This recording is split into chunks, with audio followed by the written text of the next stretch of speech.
Šiandien savivaldybėje pasveikinti Kauno sportininkai ir jų treneriai šiemet iškovoja prizinės ir kitas aukštas vietas pasaulio bei Europos čempionatuose ir tarptautinėse varžybose.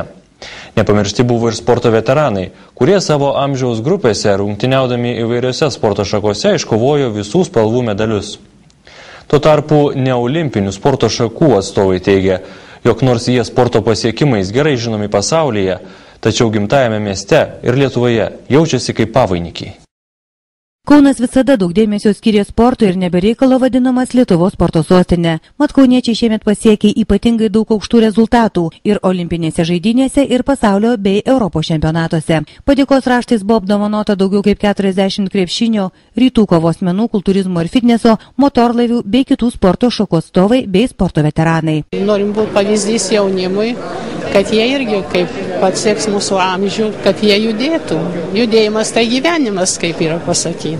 Anot trenerių ypatingai ši pagerbimo šventė yra svarbi neolimpinių sporto šakų atstovams. Mat kiekvienas sportininkas siekia pripažinimo ir jo darbo įvertinimo, nes dažnai nutinka taip, jog garbingai nešant Lietuvos ir Kauno miesto vėliavas, pasiekus aukštumų pasaulyje namuose jie beveik nežinomi. Tačiau 2008 metų pasaulio kultūrizmo absoliutus čempionas Paulius Stankevičius tikina, jog niekada nesigailėjęs pasirinkęs neolimpinę sporto šaką. Čia gal viena iš mažiausiai traumuojančių sporto šakų.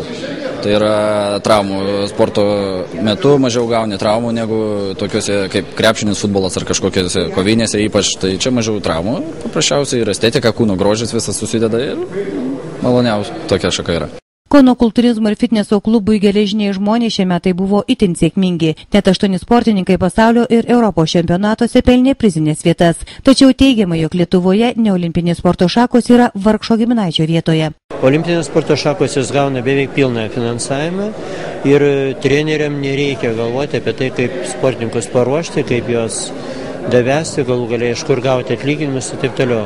Neolimpinės sporto šakos šiai dienai pagrįstos vadyba, tai yra kaip dirba treneris, kaip jis turi sugebėjimų vadyboje, kaip jis sugeba surasti rėmėjus, kaip jis sugeba užimti reklamą, sudominti rėmėjus reklama, taip ir gyvena. Iškilmingos ceremonijos metu buvo pagerbti ir Kauno kurčiųjų sporto klubo Tyla sportininkai. Moterys Europos krepšinio čempionate žaisdamos Lietuvos rinktinės sudėtyje iškovojusios sidabro medalius ir vyrai Europos kurčiųjų krepšinio čempionate žaisdami Lietuvos rinktinės sudėtyje iškovoja aukso medalius.